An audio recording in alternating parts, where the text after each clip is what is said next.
सोडून तुलाज मातीला तू जाग उधाणू दे आज उरी. उजाडू दे आज साकड हे माग होऊ दे पहाट नवी. आता होऊन जाऊ दे साऱ्या जगाला पाहू दे पडू दे पाऊल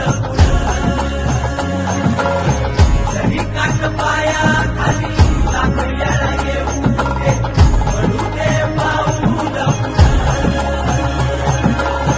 मोठी लढाई लढू मातीसाठी गड्या मनगटाच जोर लावून. दाटला जरी अंधार एकजूट होऊ आज दिवा देऊ तेज दावर.